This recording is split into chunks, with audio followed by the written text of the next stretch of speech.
வணக்கம் நண்பர்களே. மனதை தொடும் நேரம் சேனலுக்கு உங்களை அன்போடு வரவேற்கிறேன்.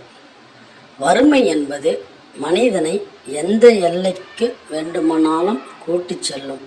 ஆனால் அந்த வறுமையிலும் தன்மானத்தை இழக்காத ஒரு பெண்ணின் கதை இது. காயத்ரி நடுத்தர குடும்ப பெண்.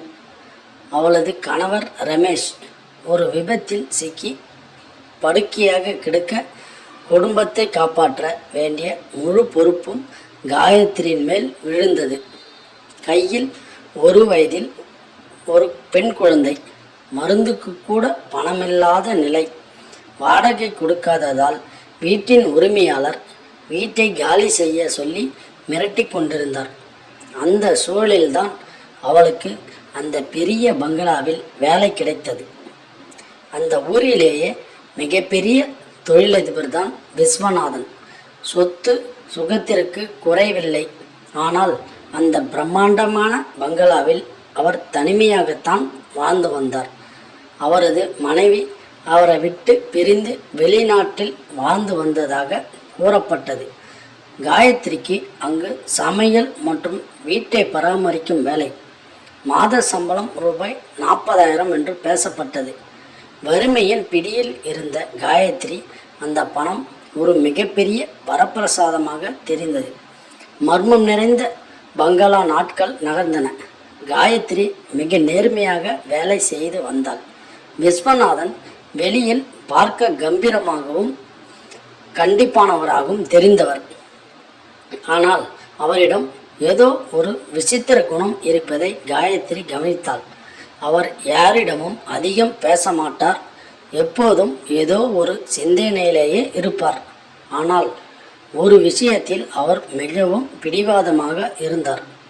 தினமும் இரவு 9 மணிக்கு காயத்ரி பசு மாட்டுப்பாலை நன்றாக காய்ச்சி அதில் கொஞ்சம் சுக்கு மற்றும் நாட்டு சர்க்கரை கலந்த அவரது தனி அறைக்கு கொண்டு செல்ல வேண்டும். இதுதான் அவளது கடைசி வேலை. அதை முடித்துவிட்டு அவள் வீட்டிற்கு கிளம்பலாம். அன்று இரவு ஒரு நாள் வெளியே பலத்த மழை பெய்து கொண்டிருந்தது. இடி மின்னலுடன் காற்று பலமாக வீசியது. ரமேஷிற்கு உடம்பு முடியாததால் காயத்ரி சீக்கிரம் வீட்டிற்கு கிளம்ப நினைத்தாள். விஸ்வநாதனின் அறை கதவை மெல்ல தட்டினாள். உள்ளே இருந்து உள்ளே வா என்று கம்பீரமான குரல் கேட்டது. அந்த விசித்திரமான இரவு காயத்ரி கையில் பால் டம்ளருடன் உள்ளே நுழைந்தாள். அவள் உள்ளே வந்த அடுத்த நொடி விஸ்வநாதன் எழுந்து சென்று அறையின் கதவை சாத்தி தாழ்பால் போட்டார். காயத்ரி நெஞ்சி படபடவென துடிக்க தொடங்கியது. வறுமையின் காரணமாக ஆபத்தான இடத்தில் மாட்டிக்கொண்டோமோ என்ற பயம் அவளை ஆட்கொண்டது. அவள் பயத்துடன் நகர்ந்து செல்ல முயன்றபோது விஸ்வநாதன் அவளுக்கு மிக அருகில் வந்தார். அவரது கண்களில் ஒரு விசித்திரமான ஏக்கம் தெரிந்தது. திடீரென அவர் சுவற்றில் இருந்த சுவிட்சை தட்டி அறையின் விளக்குகள் அனைத்தையும் அணைத்தார். இப்போது அந்த அறையில் ஜன்னல் வழியே வந்த மின்னல் வெளிச்சம் மட்டுமே இருந்தது. காயத்ரி பயத்தில் நடுங்கி போனாள். ஐயா, என்ன செய்கிறீர்கள்? கதவை திறங்கள், நான் வீட்டிற்கு போக வேண்டும் என்று பதறினாள். ஆனால் விஸ்வநாதன் அவளது வார்த்தைகளை காதில் வாங்கவில்லை. அவர் ஒரு கட்டை எடுத்து மேஜை மேல் வைத்தார். அதில் பல லட்சம் ரூபாய் பணம் இருந்தது. அவர் காயத்ரியை பார்த்து மிக தாழ்ந்த குரலில் சொன்னார். காயத்ரி, பயப்படாதே. இந்த பணத்தை நீ எடுத்துக்கொள். உன் கணவனின் மருத்துவ செலவு முழுவதையும் நானே பார்த்து கொள்கிறேன். எனக்கு ஒரு ஆசை. இந்த கதவை சாத்தி விளக்கை அணைத்த இந்த இருட்டில் நீ எனக்கு இந்த பாலை புகட்ட வேண்டும். எனக்காக இதை செய்வாயா? அதிர்ச்சியில் உறைந்த காயத்ரிக்கு தலை சுற்றியது. ஒரு முதலாளி தன் ஊழியரிடம் இப்படி ஒரு விசித்திரமான தவறான அர்த்தம் தரக்கூடிய உதவியை கேட்பார் என்று அவள் எதிர்பார்க்கவில்லை. அவளது தன்மானம் சுட்டெரித்தது. வறுமை இருக்கிறது என்பதற்காக ஒரு பெண் எதற்கும் துணிவாள் என்று நினைத்து விட்டீரா? அவள் கையில் இருந்த பால் டம்ளர் நடுங்கியது. கோபமும் அழுகையும் ஒன்றாக முண்டிக்கொண்டு வர அவள் கத்தினாள். ஐயா, நான் ஏழைதான். ஆனால் பணத்திற்காக எதையும் விற்கும் ஈன பிறவி இல்லை. என் கணவர் படுக்கையில் இருந்தாலும் என் கற்பை விற்று அவரை நான் காப்பாற்ற வேண்டிய அவசியம் எனக்கு இல்லை. உங்கள் பணமும் வேண்டாம், இந்த வாழும் வேலையும் வேண்டாம் என்று ஆவேசமாக கதவை நோக்கி நடந்தாள். காயத்ரி, நில், நான் சொல்வதை முழுசாக கேள் என்று விஸ்வநாதன் பின்னால் இருந்து கத்தினார். ஆனால் காயத்ரி கேட்கவில்லை. கதவை திறந்து கொண்டு மழையையும் பொருட்படுத்தாமல் தன் குழந்தையை தூக்கி கொண்டு வீட்டிற்கு ஓடினாள். மறுநாள் காலை தெரிந்த உண்மை. இரவு முழுவதும் காயத்ரி தூங்கவில்லை. விஸ்வநாதனின் அந்த வார்த்தைகளும் செயலும் அவளை அசிங்கமாக உணர வைத்தன. இனி அந்த பக்கமே போகக்கூடாது என்று முடிவு செய்தாள்.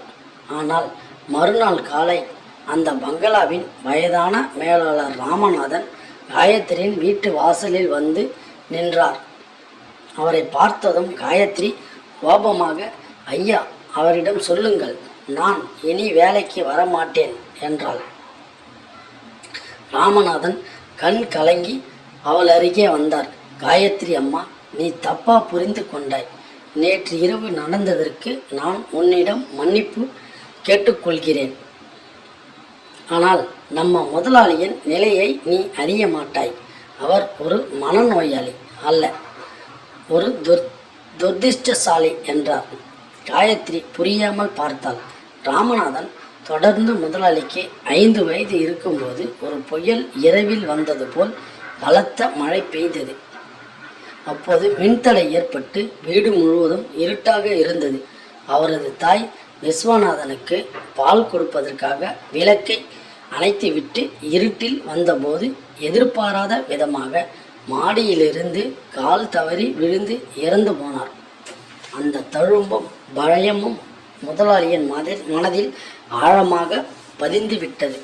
அவருக்கு எப்போதெல்லாம் பலத்த மழையும் இடி மின்னலும் வருகிறதோ அப்போதெல்லாம் அவருக்கு கடுமையான பயமும் மன அழுத்தமும் ஏற்படும். அந்த நேரத்தில் இருட்டறையில் ஒரு தாய் தன் கையால் பால் கொடுத்தால் மட்டுமே அவரது பயம் நீங்கும் என்று மருத்துவர்கள் சொல்லி இருக்கிறார்கள். அவர் உன்னை ஒரு தாயாக நினைத்துதான் அந்த உதவியை கேட்டார். உனக்கு பெரிய தொகையாக தர நினைத்தது உன் வறுமையை தீர்க்கத்தானே தவிர உன்னை தவறாக பயன்படுத்த அல்ல அம்மா. உண்மையை உணர்ந்த தாய்மை ராமநாதன் சொல்லி முடித்த பிறகு காயத்ரி அப்படியே உறைந்து நின்றாள். தன் முதலாளியின் பின்னால் இருந்த அந்த பெரும் சோகம், தாய் பாசத்திற்கான ஏக்கமும் அவளது இதயத்தை உலுக்கியது. ஒரு ஏழை பெண்ணின் தாய்மை அவர் சந்தேகப்படவில்லை. மாறாக அந்த தாய்மையின் நிழலில் தன் பயத்தை போக்க நினைத்திருக்கிறார் என்பதை உணர்ந்தபோது அவள் கண்கள் குளமாகின. வறுமை தந்த கோபத்தில் ஒரு மனிதனின் உண்மையான வலிமையான வலியை உணராமல் பேசிவிட்டேமே என்று அவளது உள்ளுணர்வு அவளை குத்தியது. அவள் மெல்ல எழுந்து தன் கணவனை பார்த்தாள். பின்பு மேலாளரை பார்த்து சொன்னாள், என்னை மன்னித்து விடுங்கள் ஐயா. பணக்காரர்களுக்கு பணம் மட்டுமே இருக்கும், பாசம் இருக்காது என்று நினைத்து விட்டேன். ஒரு தாயின் மடியில் தூங்க வேண்டிய குழந்தை என்று இவ்வளவு பெரிய பங்களாவில் பயந்து நடுங்கி கொண்டிருக்கிறது. நான் இப்போது வருகிறேன். காயத்ரி மீண்டும் அந்த பங்களாவை நோக்கி நடக்க தொடங்கினாள்.